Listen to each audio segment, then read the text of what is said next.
Greetings to the brightest audience in the country. Welcome to Real Science Radio. I'm Bob Enyart. Fred Williams is on assignment. Some years ago, a respected math teacher in West Virginia got the attention of the infamous evolutionist Richard Dawkins over in England. The Charleston Gazette, that's the state's leading newspaper, they wrote about the proposal to Dawkins from this local math teacher, a Karl Priest, that's his name, Karl Priest, whom they referred to as West Virginia's best-known enemy of evolution. He sounds like my kind of guy. And so this math teacher wrote, "Dear Dr. Dawkins, I have read your book, The Blind Watchmaker." By the way, I read that book also a while back. On behalf of a Dr. Joseph Mastropalo, I present you with the following challenge. This is the announcement of the Life Science Prize. An evolutionist contestant, and it could be you, Dr. Dawkins, puts $10,000 in escrow. Wow, that's put your money where your mouth is. This will be matched by a creation scientist for a total of $20,000.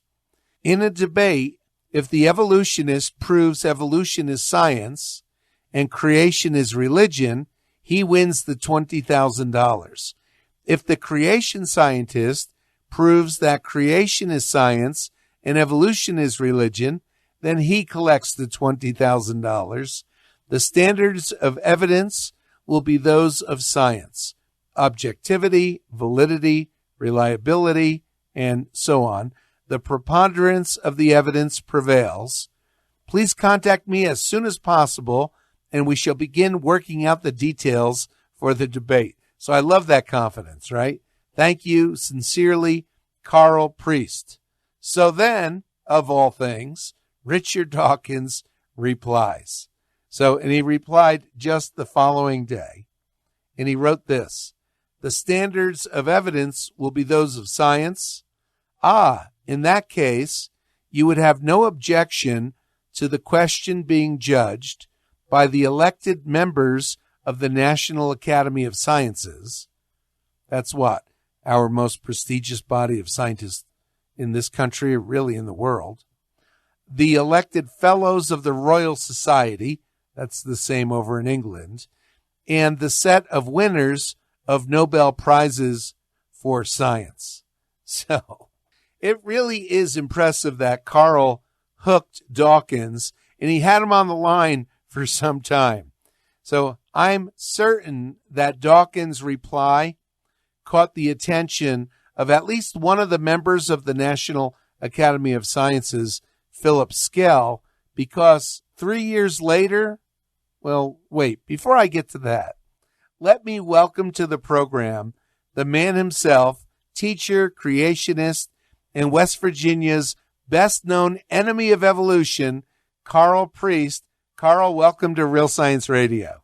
Hello, Brother Bob. I am humbled to be on your program. Oh, wow. Well, the honor is mine, Karl, but sounds like you were familiar with Real Science Radio before we contacted you. Well, I'm familiar with you. Many years ago, I'm sure it's been at least 15, my local creation group got one of your videos, and it happened to be when you interviewed or debated Dr. Eugenie Scott. Oh, yes. And we were tremendously blessed because she brought up something that was new then, at least new to us, called junk DNA. In our opinion, of course, we were subjective. You demolished her intellectually. Oh. It really blessed us and helped us in our local ministry. And since then, with more discoveries about junk DNA, you've been proven correct. Well, that's very kind of you. Dr. Eugenie Scott is a world-renowned anti-creationist, and she's got a PhD in anthropology, physical anthropology.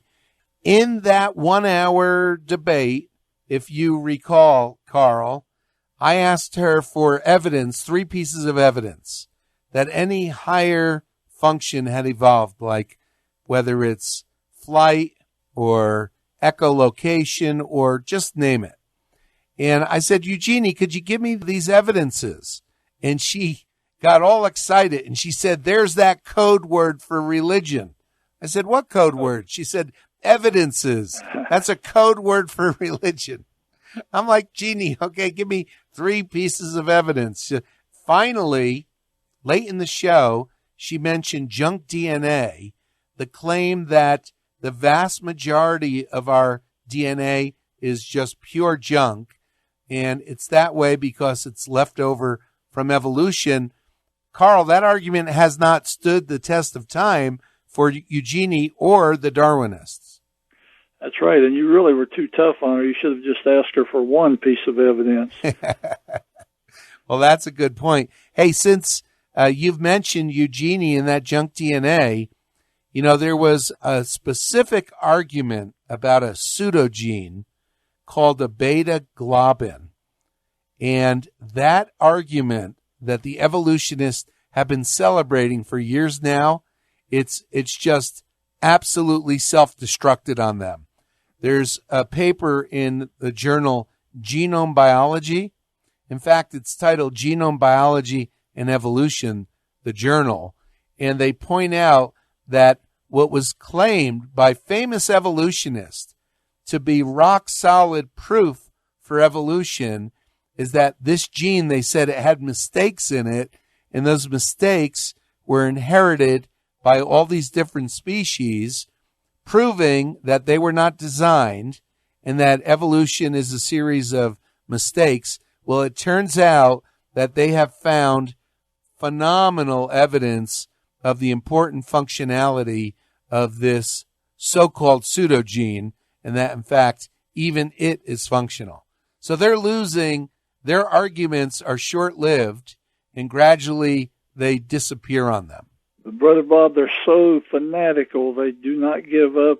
They come up with another so-called proof of evolution, and they cling to it until science shoots it down. Yes. Well, Karl, you're also known as the Insect Man, and that's one word, right? Insect Man. Yes. And so could you tell us about that? I know you got notoriety for your interaction with Richard Dawkins. How long did that last?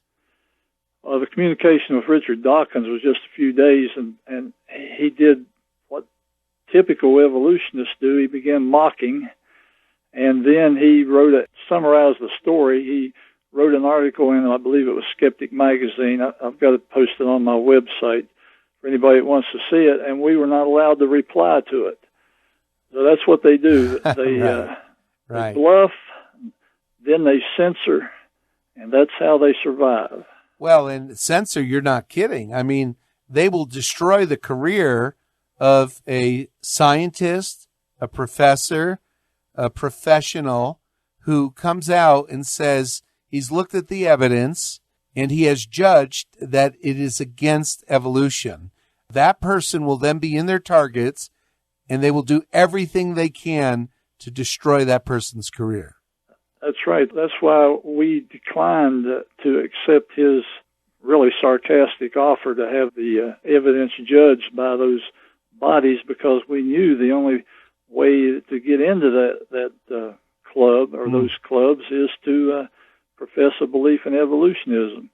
We sought an objective judge, someone who could just judge the evidence. Well, they won't allow that. Well, Karl, and we're speaking with Karl Priest, West Virginia's best-known enemy of evolution, as declared by the Charleston Gazette. And the capital of West Virginia, that's Charleston, right? Yes. Karl. So, by the way, you mentioned your website. It's insectman.us. Yes. Real easy. Insectman, one word, .us. You know what, Karl? When Richard Dawkins proposed that members of the NAS, the National Academy of Sciences, could be the judge, there was one of their members, Dr. Philip Skell, and I have no doubt that he took notice of Dawkins' suggestion, and he would have loved to volunteer to be one of the judges. Can I share with you something that Philip Skell said that I've reported in my paper on a famous evolutionist named Dobzhansky. I'm very interested in hearing that, Bob. Yeah, okay. Dobzhansky, 40 years later, he wrote decades ago that nothing in biology makes sense except in the light of evolution. So that's quite a claim, right? Yes. And Richard Dawkins agrees with that. So Philip Skell, who is a member of the National Academy of Sciences, he was the late professor at Penn State, so he has now passed on. But he analyzed 100 Nobel Prizes in biology and over the last century. And he examined them to find out which of the papers were based on research that used any Darwinian concept. And he determined that there was not a single Nobel Prize given in 100 years that used evolution to come to its amazing discovery, for which, the scientist was awarded the prize. And then he went one step further. He asked personally, one-on-one in private discussions, he asked 70 eminent researchers if they would have done their work differently if they had thought Darwin's theory was wrong. What a brilliant way of asking the question, right? He didn't ask, do you think Darwin's wrong? Because of political correctness, they would have been afraid to say if they really thought Darwin was wrong. So instead of asking that, he asked, if you thought Darwin's theory was wrong, would you have done your research, your scientific work differently? And he said they all responded the same, no. So that Darwinism is not essential. So wouldn't that have been something, Karl, if you guys would have got Philip Skell as a judge?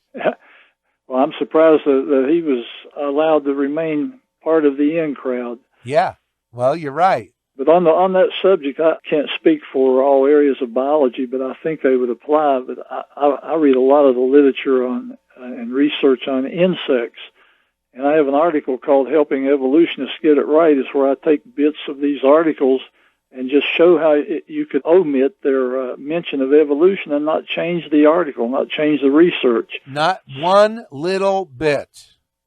So science and biology would work just fine without reference to evolution. Actually, it would be better because they waste a lot of money trying to keep that mantra going. Well, think of the decades they wasted, because Darwinism is a science stopper. So think of the decades they wasted by not looking at junk DNA because they thought it had no function. I mean, literally, there could be perhaps 1 million people who have suffered and died from disease who today might be alive if we didn't waste decades not looking at most of our DNA, thinking it was all junk. Right. So, yeah. These papers, at the end of the paper or at the beginning, there's this obligatory gloss to evolution. They pay homage to evolution. They say, isn't it amazing what evolution did? And then they forget that, and then they do the actual science. Yeah, and I've got another article where I take excerpts from their papers and point out how ridiculous their statements are. And another one that says, the title of it is Evolutionists Tacitly Admit Creation, where they especially start talking about the wonders of insects, and they have to personify evolution and talk about what a genius the brainless evolution is. Right. They use the word creating and designing. Creating and designing, they do it all the time. Some evolutionists get angry at the mass of evolutionists. They say, stop using the word design. Stop using the word purpose. Because they simply can't describe biology without co-opting the terms of purpose and creation. They can't do it. Absolutely. Karl, when you said that if you removed the Darwinism, all this science would still all work just fine. Yes. We've made this observation also regarding the Big Bang when we're debating atheists, and they say all of our science is based on these secular origins ideas. They say all of our technology, the radio station we're on right now, the car you drive to work. And so I asked them, when the theories of origins change, whether it's the Big Bang or Darwinism becomes neo-Darwinism, do any of our technologies stop working? Like, do airplanes fall out of the sky if they change the Big Bang model? Or which of our tools stop working when another famous scientist rejects Darwinism? Those ideas have nothing to do with our technology. Literally nothing to do with it. I think it's religion. They will deny it is, but it's really a religion, a fanaticism. Darwin is their saint. Evolution is their God. Millions of years is part of their trinity. Wow. Natural selection. Wow.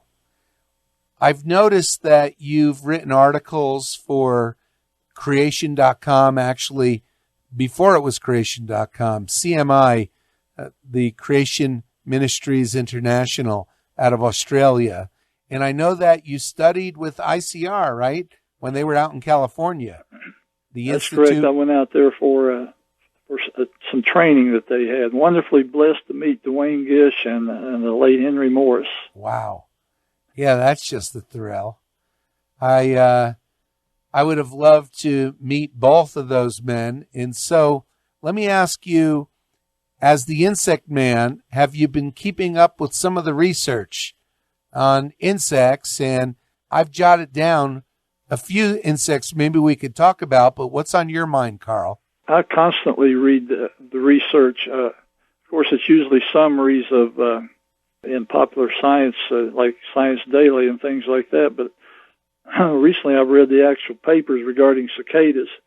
Oh, yeah. And before I get into that, could I say one thing about the challenge to Dr. Dawkins? Yeah, sure. Anybody who wants to can go to my website and click on the butterfly over on the left that says testimony. Scroll down to where you find his name and click on his name, and they can read verbatim the exchange between Dr. Dawkins and myself and come to their own conclusions about how that went. Well, that's just great. And what we'll do is we'll certainly link to your website, insectman.us. And so that sounds super. I've read a good chunk of that. It was enjoyable. Thank you. Now, the thing I'm working on now is I pulled the copy of The Blind Watchmaker off my shelf. It was published in 86, and I read it around 90. I marked it up with notations, and recently something came up that caused me to get that book out. So now I'm writing a review focusing on his fascination with insects in that book, The Blind Watchmaker. Well, I'm so glad you're doing that. I read the same book way back when, and I remember those goofy stick figures. He called it like Bioland, or what did he call it? Biomorph Land. Biomorph Land. Now, Karl Priest, I was working in business. I worked in the corporate headquarters for the phone company, and I was designing, I was a business systems analyst, designing computer systems for departments in the corporate headquarters of the phone company here at U.S. West, out west in the U.S. And when I read Dawkins' book, a coworker knew I was a creationist. He urged me, look at all the proof. It's right in here. So I read the book. I was stunned by how juvenile it was. It could hardly have been more juvenile. When he introduced the software program to show these stick figure insects and with their bilateral symmetry, it was absolutely juvenile. And it proved nothing like any claim that he wanted it to prove. Yeah, and he misses, although he does allude to it, he misses the very point that he wrote the program. An intelligent person wrote the program to breed, so with quotes around the word breed, right, those what he called insects. Right. Can I read a section here of what he said in his own words when Please. He began to see those? Yeah. He says, and I'm quoting, "My incredulity grew in parallel with the evolving resemblance." He's talking about resemblance to what he calls insects. "You see the eventual results at that's figure 4. Admittedly, they have 8 legs like a spider instead of 6 like an insect, but even so," now listen to this, "I still cannot conceal from you my feeling of exultation as I first watched these exquisite creatures emerging before my eyes. I distinctly heard the triumphal opening chords of, and he names an opera, I guess, I'm not going to try to pronounce, In My Mind. I couldn't eat, and that night my insects swarmed behind my eyelids as I tried to sleep. That's what I call on the internet a bwahaha.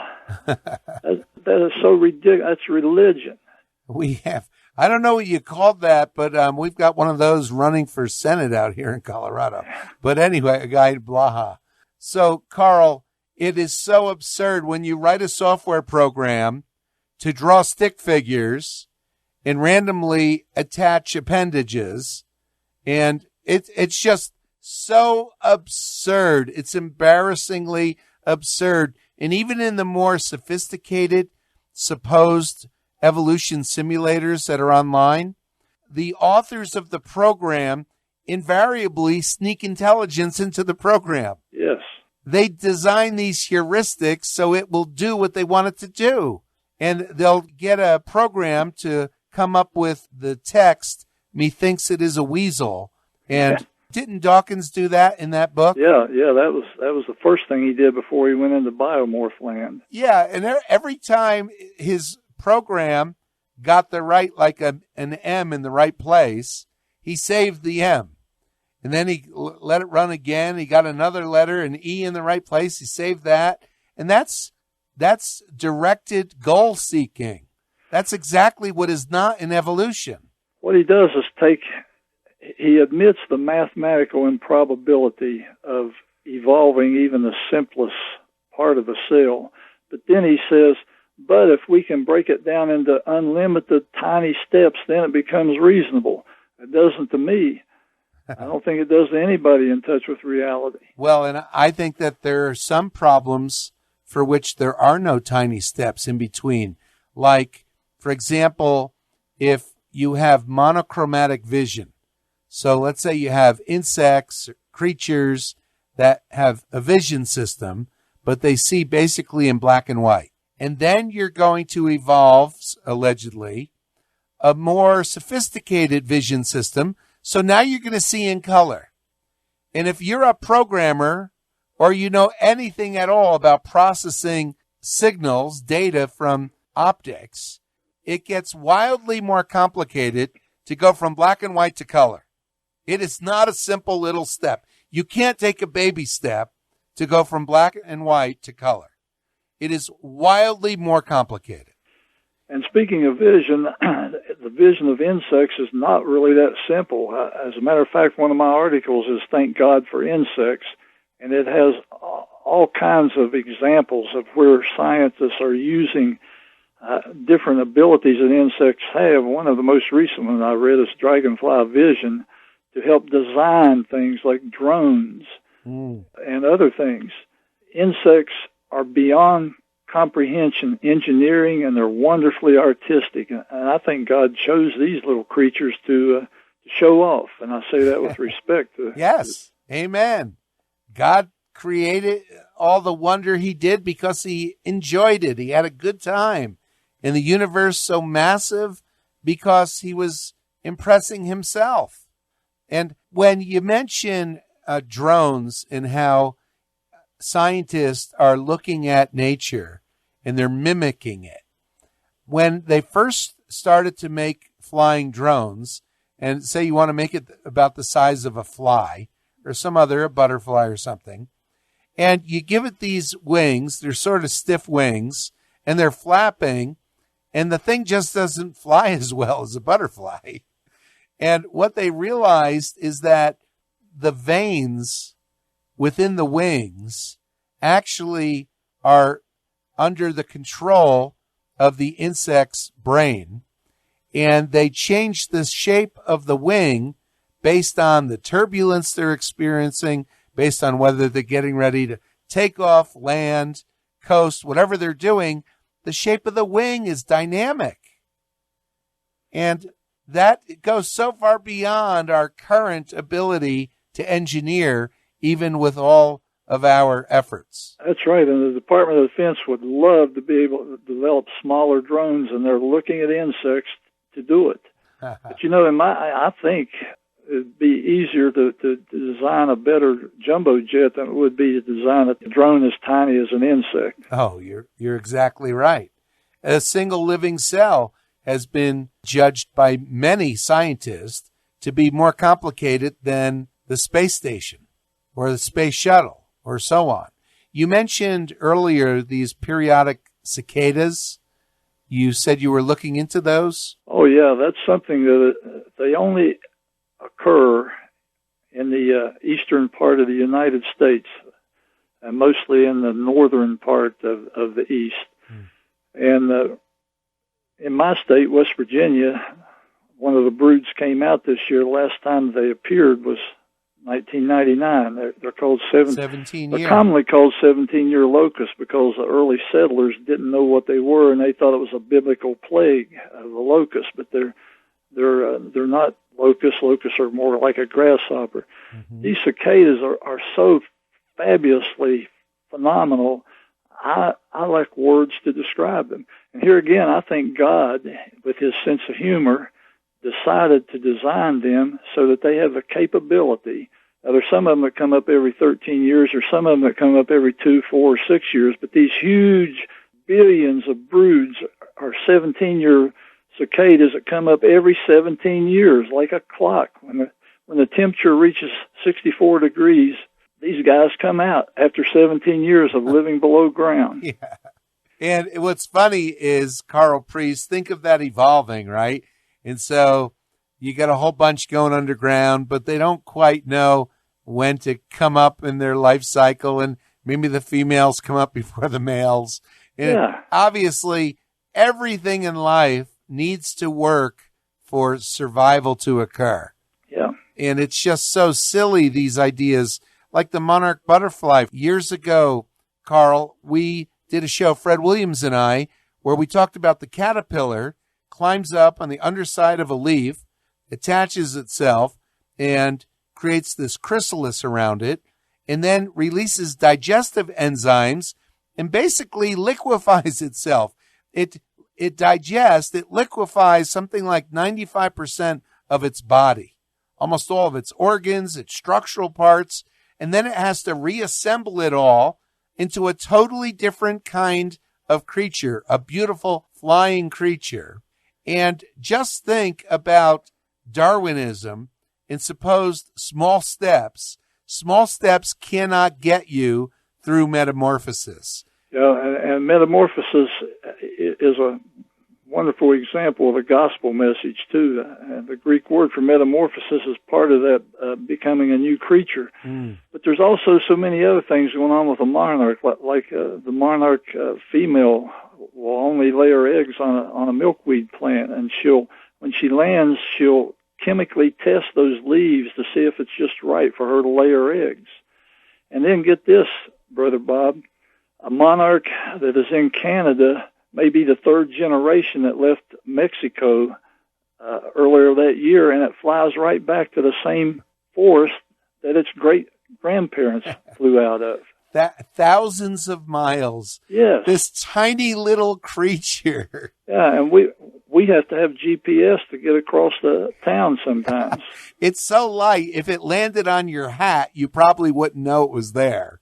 Yeah. And they go thousands of miles. Paul Nelson, who is in the video from Illustra Media on Metamorphosis. Yeah, it's a great video. I highly recommend it. It really is. And David Coppage, one of the producers at Illustra Media, he's on the board. He's a longtime friend of Real Science Radio. Well, Paul Nelson, in the video, I was at a meeting, he was speaking recently, and he said, these milkweed plants that you just mentioned, Karl, they need these plants, and there is a risk that the species is struggling because of a lack of milkweed plants. So he was giving out seeds, and people are around the country. They're going online and ordering milkweed plants so that these beautiful monarch butterflies have a way to survive. Yeah, that's a great idea. I've planted some seeds myself that I got off the internet. Oh, that's just great. So anything else about the butterfly? I want to ask you a question about peppered moths, because they are a traditional creation evolution battleground. Peppered. Yeah, Jonathan Wells calls them one of the icons of evolution. Yeah, of all things, Byston betullaria, their scientific name. And so the evolutionists, long ago, they sort of fabricated these photos by pinning light-colored and dark-colored moths to trees. But the point they were making was they were saying, look, we see evolution happening because there used to be a lot of light-colored moths. And then, Karl, could you explain the story? Well, the Industrial Revolution came along, and the soot polluted a lot of the area in England. So the light-colored ones were more easily picked out by prey. Right. The dark-colored ones started to predominate. And then once the pollution was cleared up, the dark-colored ones were more obvious. So they claim that's evolution, but they ignore the obvious. It's just the variety of the same moth. Right. Right. There were light-colored moths, dark-colored moths from the beginning, which the evolutionists did not deny at all. And there was a change in the population of the two colored moths. Yes. And that was it. And so if my wife and I have more kids than our neighbors, and the next generation, their kids have more kids than we have, that's not proof of Darwinism. Yeah. Yeah. And recently it's been in the news, and it's a little more technical than my level, although I haven't had time to really study it, where they're claiming they have found some type of gene within the peppered moth that will help their story. But it's still going to go back. That gene is beyond our ability to create. We can hardly describe it. All it does is point to a designer that put that gene in there to make the ability to have the varieties of coloration. Yeah, the evolutionists have made these arguments over the years, like ontogeny recapitulates phylogeny, all these various arguments they make that eventually are utterly discredited, utterly in the extreme, yet typically those arguments remain in the textbooks for decades, 40, 50, 80 years before finally the textbooks, the evolutionary books, are corrected. But that one was that the fetus in the womb is going through the stages of evolutionary life, like the fish stage and the reptile stage. And it's just so ludicrous. It's ludicrous in the extreme, but evolutionists will accept it blindly. And back to the peppered moth, can you imagine if they had caught a creationist doing an experiment where he fudged the evidence like was done with the pinning the moths for the pictures? Yes, right. Let me ask you maybe one last science topic, and then I think we'll be out of time. The praying mantis, you did an article many years ago on the praying mantis. Do you recall that? Yes, I do. Could we talk about that? Because it was only in the 1980s that they figured out that they're able to hear. They used to think they were deaf. But could you share with us a bit about the praying mantis? You hear and you see cartoons that the praying mantis female will eat the male after they mate. That does not occur in nature, and it rarely occurs in captivity. It's mainly in captivity when the female gets so hungry that she might eat her mate. Actually, they go through a very complicated ritual, and I've kept praying mantises as pets and witnessed this with my own eyes. They go through a ritual dance that's very well synchronized, and then the male will mate and in a split second depart from her, so she doesn't have a chance to eat him even if she wanted to. That's design.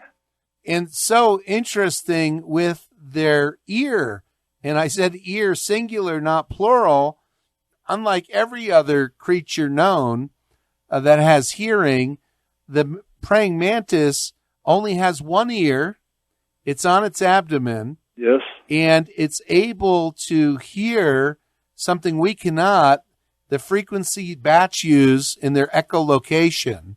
And the praying mantis is known to be able to put up a heroic effort to get out of the way of a hungry bat. Oh, yeah.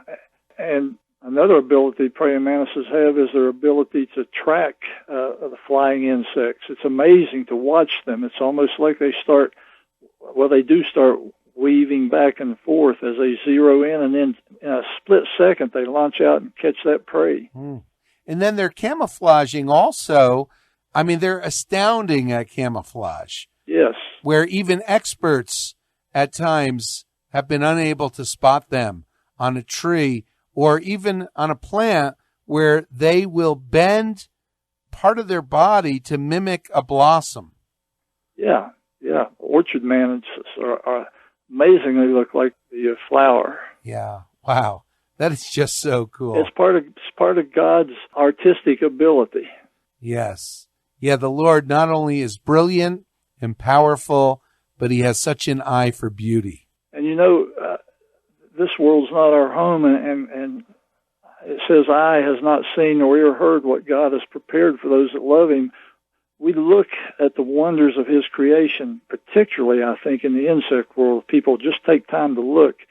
And I start thinking about, wow, just think how much better it's going to be when we go to that place that he's prepared for us. Wow. So we are out of time, but Karl, it's such an honor to have you on the show. Do you have one last bit of maybe science or something you'd like to share with us? Well, I would leave Proverbs 6:6, consider the ant and be wise. And that's how I got started in the ministry, was as a little boy, dropping ice cream between my feet and watching an ant leave and come back and wondering how in the world that was done. So start with considering the ant. Just do some reading, and it'll open up wonders of God's creation. Oh, in Proverbs, like you mentioned, and when God comes on the scene late in the book of Job, and God describes the animals that he created and how awesome they are. Even in God's eyes, they're so awesome.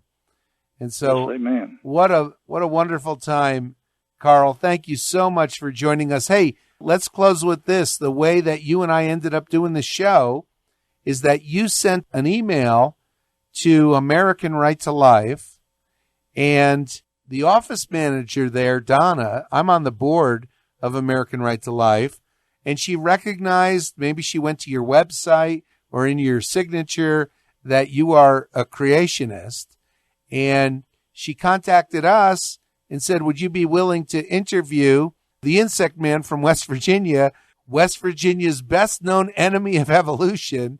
And so, Karl, I looked you up on the web. Your website is so much fun. And I said, Donna, we'll do it. Let's set it up. And then I think my producer contacted you. God had to be in that. I just was doing a favor to a ministry that I really appreciate, the American Right to Life. I noticed they had a bad link, so I just sent them an email. Oh. And then you just told what happened from there. Praise the Lord. And they fixed that link immediately, so as they always do. So thank you. What an honor, Karl Priest. Thank you for joining us here on Real Science Radio. It's been my blessing, and as a friend of mine from Wisconsin says, I'll see you here, there, or in the air. All right, that just sounds great. That is Karl Priest, the Insect Man, and his website in West Virginia is insectman.us. Our website is rsr.org for Real Science Radio, rsr.org. Our store, we have so many science resources available. And if you get them from us, whether they're videos we produced or third-party videos or science books, you will help us stay on the air. So until next time, this is Bob Enyart for Fred Williams and Real Science Radio. May God bless you. Intelligent design and DNA. Scholars can't explain it all away.